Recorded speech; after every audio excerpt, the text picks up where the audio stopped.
La noticia aquí se ha manifestado en diferentes direcciones.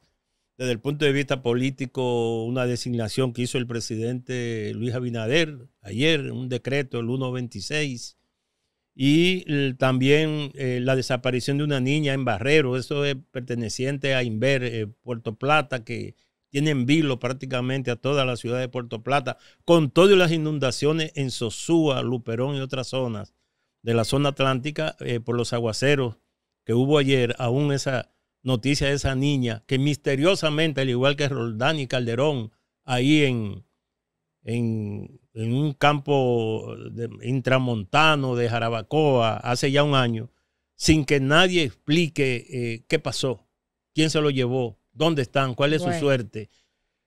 Han sido de las noticias que me han entremecido el país luego de los acontecimientos de Venezuela y los Estados Unidos. En el caso de aquí, Patricia Arbaje, el presidente designó a Jorge Subero Isa, quien fue por algún periodo, hace ya mucho tiempo, presidente de la Suprema Corte de Justicia y ahora pasa a ser el consultor jurídico del Poder Ejecutivo. Sustituye en ese puesto a quien el presidente Luis Abinader designó en el mismo decreto, en otro de los artículos, como ministro de Justicia, don Antoliano Peralta Romero. Eso es de manera oficial, aunque hay rumores de otros cambios, incluso tengo listas ahí que me han mandado, pero yo en eso me cuido mucho.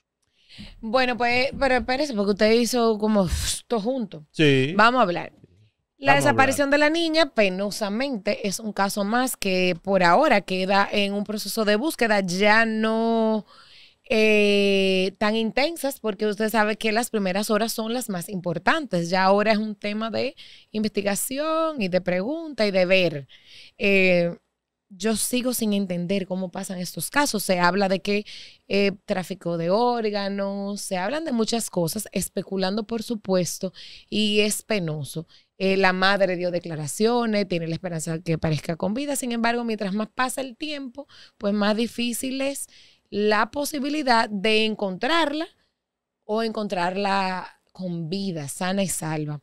Penoso, el caso del niño de Jarabacoa quedó así igual. Ya es una lista de desaparecidos más. Aquí en campaña se habla muchísimo de la ley de lo desaparecido, de botón de no sé qué, de cómo se hace la búsqueda, de cómo se declara, en fin. Algo tenemos que hacer, don Víctor. La verdad es, Patricia, o sea, eso debe ser un tema de agenda empezando el 2026. Yo mencioné, como tú bien dices, así de manera rápida, varios casos, hablando del decreto y también de este caso, pero es una forma de paréntesis. Desde la designación del señor Jorge Subero Isa como consultor jurídico, una noticia impactante, noticiosamente hablando, valga la repetición, y el caso de las niñas del carácter humano que conmueve el país y particularmente Puerto Plata y su familia de manera muy particular. Entonces, son dos noticias que uno no puede dejar de mencionar. Y ciertamente, como tú dices, esos niños han desaparecido de manera misteriosa, entre comillas, y no ha habido respuesta. Ayer se presentó al lugar de la desaparición de la niñita de 3 años, ahí en Puerto Plata, Wilson Camacho. Wilson Camacho es el director de persecución, me parece, ¿verdad? Sí.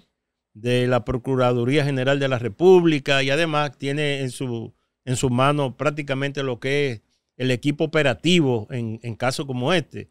Y entonces eso te da a ti te trae un elemento nuevo, porque la verdad es que se ha hecho un gran esfuerzo por parte de los organismos de socorro que han rastreado prácticamente toda la zona, incluso un río próximo que hay, y no ha habido ni señales de la niña ni de su cuerpecito en caso que fuere un cadáver. De manera que traemos a colación también, mencionamos el caso del niño Roldán y Calderón, de apenas 5 añitos ahí en Jarabacoa, en un campo de Jarabacoa, en una zona intramontana, en la parte alta, que estando en una actividad familiar de pocas personas desapareció y sin ninguna huella y sin que nadie hasta ahora haya sido capaz de decir, mira, pasó esto con ese niño.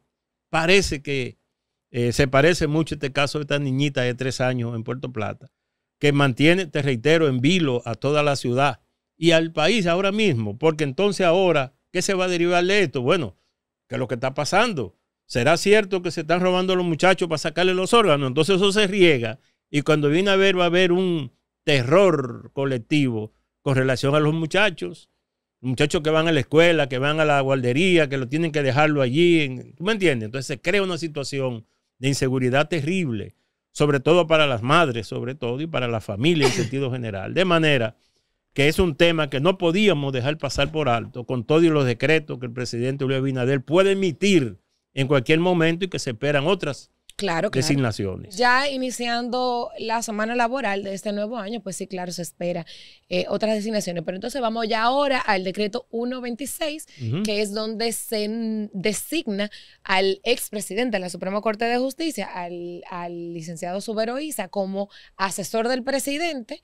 Y entonces... Consultor jurídico. Sí, asesor del presidente. El abogado del gobierno. Y entonces Antoliano pasa al Ministerio de Justicia. Entonces vamos a dividir esto en dos.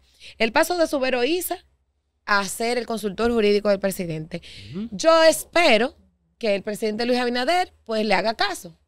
Porque muchas veces Antoliano decía que en algunas decisiones que tomaba el presidente que o no fue consultado o dijo una cosa y no lo respetaban. Y hemos visto cómo el presidente Luis Abinader ha hecho jugadas jurídicas que son cuestionadas y que uno dice, pero ¿y dónde está el asesor?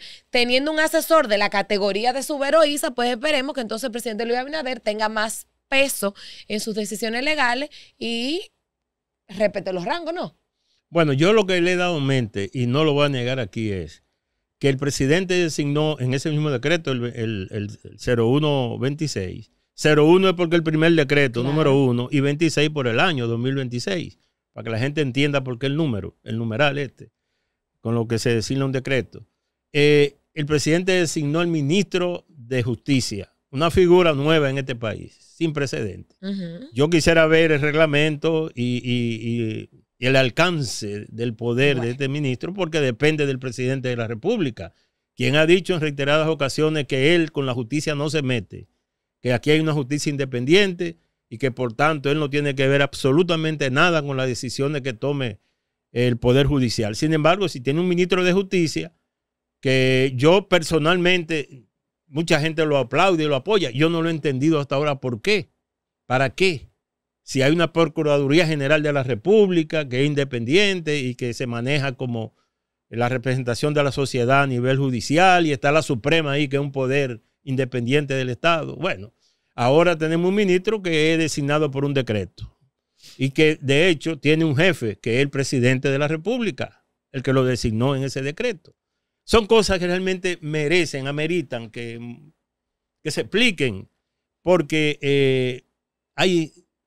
qué sé yo en lo personal, y como yo sé que hay muchas personas que quizás no tienen el medio para decirlo, que no comprende algunas cosas y esta es una de ellas. Yo me declaro también incompetente mira que tú eres abogada y sabes de eso. Precisamente me declaro incompetente para entender lo que está pasando, porque sí sabíamos de la creación del Ministerio de Justicia, sí sabíamos de la independencia y cómo se iba a sacar, por ejemplo, el sistema carcelario de la misma Procuraduría, porque tú no puedes ser órgano persecutor y también administrar. Todo eso yo lo entiendo. Ahora bien, para empezar, físicamente, ¿dónde va a estar sentado Antoliano, ministro de Justicia? Bueno, un ministerio, es un ministerio. Ajá, pero ¿dónde lo vamos a sentar hoy? La cabeza es él, pero es un ministerio nuevo. Entonces, ¿dónde lo vamos a sentar hoy?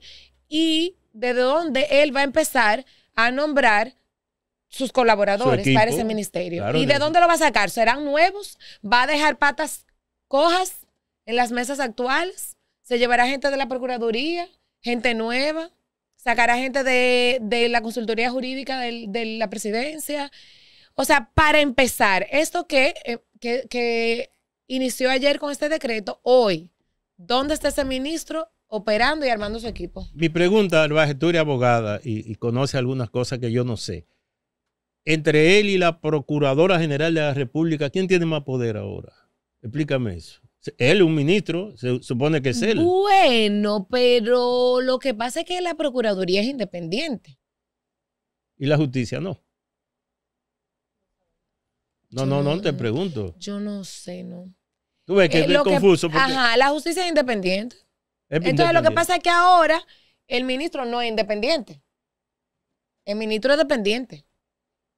Claro, un decreto es que lo designa. Ajá. Entonces, ese mismo que lo designa lo puede quitar. Por supuesto. Y removerlo y poner otro. Claro, a según.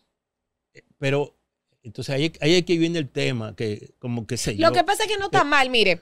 El tema, yo nunca estuve de acuerdo con la designación, con sacar de que el procurador de una designación de un decreto. Al contrario, yo digo que el procurador general era que tenía las directrices judiciales de su gobierno, porque un presidente tiene que tener un plan de gobierno económico, un plan de gobierno de infraestructura, un plan de gobierno hasta político y un plan de gobierno de justicia legal. O sea, que el Procurador General de la República los designara presidente, yo no lo veía mal. Yo no lo veía mal. Pero ya que aquí se vendió el concepto, lo dividimos. Ahora, ¿qué es lo que va a hacer el ministro de Justicia? Se supone que es ministro de Justicia. Pero y entonces, ¿y cuál es la justicia? Entonces, exacto, ¿qué justicia va a administrar si al final el órgano persecutor es el Procurador General de la República? Y los tribunales es un poder independiente. ¿Qué justicia va? Entonces, bueno, ya salió el decreto. Ahora nosotros vamos a ver en el desarrollo de estos próximos días. Que conste, perdón, ya sé que llegamos al final del programa, Ajá. que conste que Antoliano Peralta Romero es una persona íntegra hasta donde... Y Luis no lo dejó hacer su trabajo como era. Y con formación académica y profesional brillante. Fuera de toda duda. Y no está en cuestión... No es nada de eso. Estamos hablando del puesto, del cargo. No, entonces lo que está pasando con esto es que... De la designación de empezó ese ayer. O la creación, porque una creación... Sí, pero se es creó una creación. por la modificación de la Constitución. La Constitución lo prevé. Claro. ¿Para administrar qué? La justicia. Ajá. La justicia, pero como la Entonces, justicia, el presidente pero a través la justicia de él, administrativa, yo lo que creo, por eso digo, vamos a ver, porque para mí es la justicia administrativa, o sea, es lo del gobierno propiamente, pues no puede tener injerencia en el Poder Judicial, porque ya lo sacaron al Poder Judicial, o sea, ya el presidente no nombra procurador general de la República, pues ya el ministro de Justicia no tiene injerencia en el Poder Judicial, sino que va a trazar ese plan gubernamental a nivel de justicia. Señor, esto hay que ver qué va a pasar y cómo se va a desarrollar. Ya está nombrado el ministro de Justicia, es el señor Antoliano, y vamos a ver dónde se va a sentar, quién va a ser su equipo, cómo va a empezar. Esto es un proyecto que no se va a lograr en los 3 años o sea, no vamos a ver este ministerio actuando en estos 3 años porque se empieza a construir desde cero. Hay que armar equipos, hay que ver el campo, el plan. Entonces... lejos de reducir, bueno, hemos reducido 2 ministerios, que es el de educación, que se fundió con educación superior, perdón, ¿y cuál otro más? El plan de Luis Abinader de reducir el Estado. No ha reducido nada, ha aumentado un ministerio, ha duplicado la nómina. Está pendiente y ha creado un lío terrible, el tema del MESIT y el Ministerio de Educación. ¿Tú lo sabes, el lío que hay? Por ejemplo. Promesas de campaña que seguiremos viendo, señores. Se nos acaba el día. Demasiadas cosas que hablar porque teníamos muchos días sin estar con ustedes. Pero vamos a ir poco a poco retomando nuestra rutina, invitándoles a continuar con toda la programación de Coco TV y, por supuesto, su cita con nosotros mañana.